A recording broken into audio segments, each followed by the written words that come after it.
حضرت ابو الحسن رحمۃ اللہ تعالی علیہ حضرت معاذ ابن جبل رضی اللہ تعالیٰ عنہ کے پاس بیٹھا کرتے تھے۔ فرماتے ہیں کہ ان سے میرا پیار بڑھا تو مصلی سے بھی میرا پیار بڑھ گیا۔ تابعین میں سے ہے۔ فرماتے ہیں صحابی رسول سے محبت ہوئی تو ذکر سے بھی محبت ہو گئی، خدا کے ذکر سے محبت ہوئی، پھر درود شریف سے بھی محبت ہو گئی۔ محبت ان سے ہو گئی تو پھر اللہ نے مسجد کا پیار بھی بڑھا دیا۔ آپ فرماتے تھے ہر وقت میری طبیعت کہتی تھی کہ اللہ اللہ کرو، بس اللہ اللہ کرو۔ لوگوں سے ملاقات کرنے کے بعد اگر جو تھوڑا بھی وقت ملتا آپ کو تو آپ ذکر الہی میں مصروف ہو جاتے۔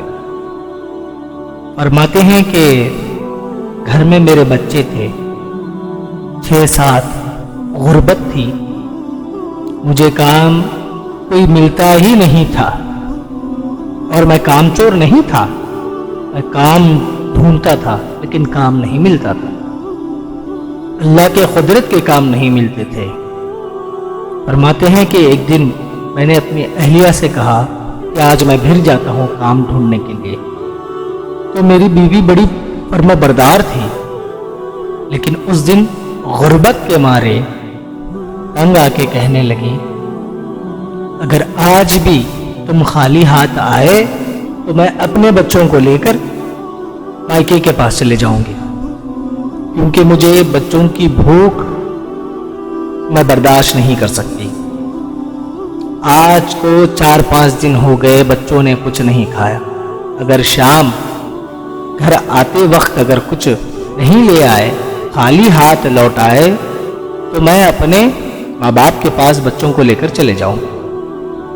شیخ فرماتے ہیں کہ میں بڑا پریشان، صبح سے لے کر ظہر تک میں نے بہت کام ڈھونڈا لیکن کام نہیں ملا، تو میرے دل میں خیال آیا اگر کام نہیں ملتا تو اللہ اللہ تو کرتا ہوں۔ میں نے سوچا اگر مجھے بندوں کی مزدوری نہیں ملتی چلو رب کریم کی عبادت ہی کرتا ہوں۔ انہوں نے نہر کے پانی سے وضو کیا، شدید دھوپ تھی، اس کے ساتھ ریت تھی اور ریت تپ رہی تھی۔ انہوں نے ان کا رومال وہیں مصلی کے طور پر بچھا لیا اور فرماتے ہیں ظہر سے لے کر عصر تک نماز میں رہے، دھوپ بھی پورے زور پہ اور میرے سجدوں کا ذوق بھی پورے زور پہ۔ فرماتے ہیں سورج بھی چمک رہا ہے، رب کی عبادتیں بھی پورے ذوق پہ، اور آگے فرماتے ہیں میں سجدہ کروں تو میرا اٹھانے کا جی نہ چاہے۔ عصر تک انہوں نے نفل پڑھے تھے، دن ڈھلنے لگا، عصر کی نماز بھی انہوں نے پڑھ لیا، اور آخر میں وہ وہاں سے نکلے۔ جب نکلتے وقت ان کو خیال آیا چھوٹی چھوٹی دیواریں ہیں گھر کی، بغیر کچھ لیے جاؤں تو بیوی دور سے دیکھ کر شور کرے گی، پھر خالی ہاتھ آ گیا۔ کہتے ہیں وہی رومال جس سے میں مصلی کے طور پر نماز عرض کیا، میری نماز میں ادا کی تھی، وہی رومال میں ریت بھر لیا کہ جب میری بیوی دور سے دیکھے گی تو وہ سمجھے گی کچھ نہ کچھ لے آ رہے ہیں۔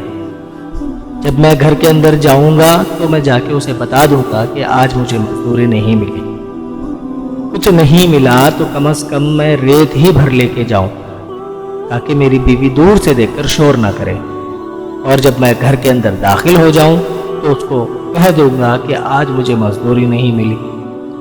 کہتے ہیں کہ وہ ریت لے کر جب میں گھر میں گیا، پہلے بیوی دروازے پہ کھڑی ہوتی تھی، کہتی تھی کہ آج پھر خالی ہاتھ آ گئے، لیکن آج میں دروازے کی طرف دیکھتا ہوں تو دروازے پہ بچے بیوی کوئی نظر ہی نہیں آئے۔ جب میں گھر کے اندر داخل ہوا اپنی بیوی کو آواز دی اور وہ رومال میں نے کونے میں رکھ دیا۔ اندر سے آواز آئی، میری بیوی کہنے لگی پہلے آپ منہ ہاتھ دھو لیں، میں روٹی لے کے آتی ہوں۔ میں نے کہا روٹی کہاں سے آ گئی؟ یہاں تو کئی دنوں کے فاقے ہیں، یہ اچانک روٹی کہاں سے آئی؟ میرے تو گھر میں کئی دنوں سے غربت ہے۔ میری بیوی کہتی ہے کہ تھکے ہوئے ہوں گے کام کر کے، روٹی لے کے آنے کی بات کرتی ہے۔ دل ہی دل میں سوچنے لگے میرے گھر میں تو فقیری ہے۔ آگے فرماتے ہیں میری بیوی روٹی لے کے آئی۔ اس وقت کی موجودہ ساری نعمتیں ان کے دسترخوان پہ تھی۔ اس وقت کے ساری نعمتیں ان کے دسترخوان پہ تھی۔ میں نے کہا کہ بچے کہاں گئے؟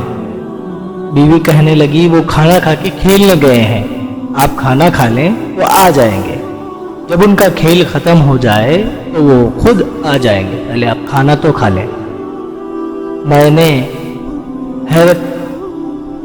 فرماتے ہیں کہ میں نے حیرت انگیز میں دھیمی، ایک دم سے دھیمی لہجے میں میری بیوی سے میں نے پوچھا کہ یہ ساری نعمتیں کہاں سے آئی؟ یہ کھانا آیا کہاں سے؟ بچوں کو تو نے کہاں سے کھانا کھلایا؟ یہ سارا کچھ کیسے آیا؟ کہنے لگی معلوم نہیں آج کس کریم کی مزدوری کرنے چلے گئے تھے، معلوم نہیں کس کریم کی، میرے گھر میں تو اتنی نعمتیں آئے ہیں، اتنی نعمتیں مجھ سے سنبھال ہی نہیں جاتی۔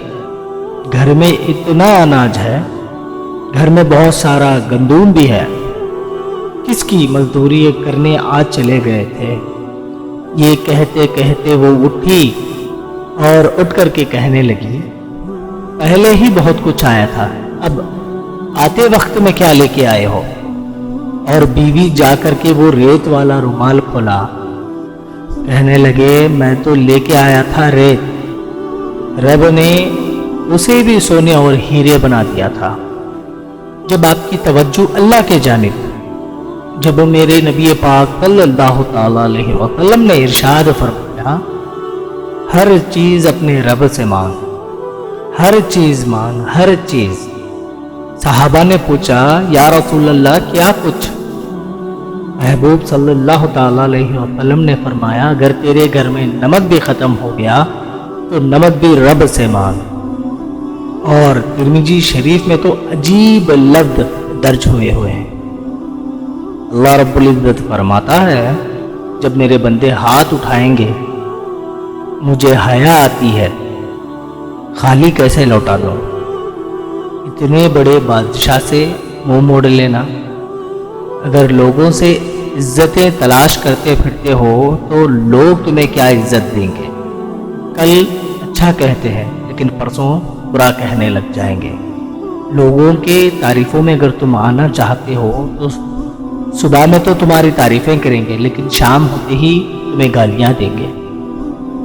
میں تو یہی کہتا ہوں اپنی روحانی زندگی آباد کریں، اپنے مسلح کو وقت دیں، لوگوں سے چھپ کر، اپنے آپ سے چھپ کر، تنہا ہو کے آپ کا وہ سب کچھ چھپا کے رب کریم کی بارگاہ میں اپنے آنسو پیش کریں، اس کے حضور حاضری دیں۔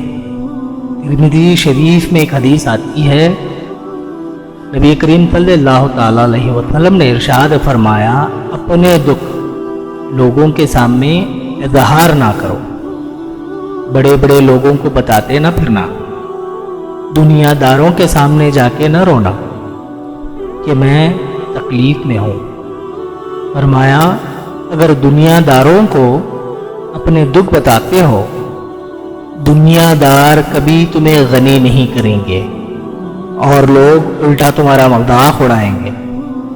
آپ کے جو پکے دوست ہوتے ہیں وہ جب تک پکے ہوتے ہیں جب تک آپ ان سے پیسے نہیں مانگتے، اور جس وقت آپ نے کہہ دیا کہ میں مجبور ہوں، میں تکلیف میں ہوں، میری مدد کر، تو ختم ہو گئی دوستی۔ لوگوں کے تعلقات آپ کے ساتھ تب تک ہیں جب تک آپ ان کے سامنے کوئی ضرورت پیش نہیں کرتے۔ نبی کریم صلی اللہ تعالی علیہ وسلم نے ارشاد فرمایا کہ بندوں کے سامنے اپنے دکھ درد بیان نہ کرنا، اللہ تجھے کبھی غنی نہیں کرے گا۔ لوگوں کے سامنے بیان کرنے سے اللہ تمہیں کبھی غنی نہیں کرے گا۔ تو اپنے دکھ اپنے رب کو بتا، تو دعائیں مانگ، تو اس کی بارگاہ میں حاضر ہو، تو اس کے حضور عرض تو کر۔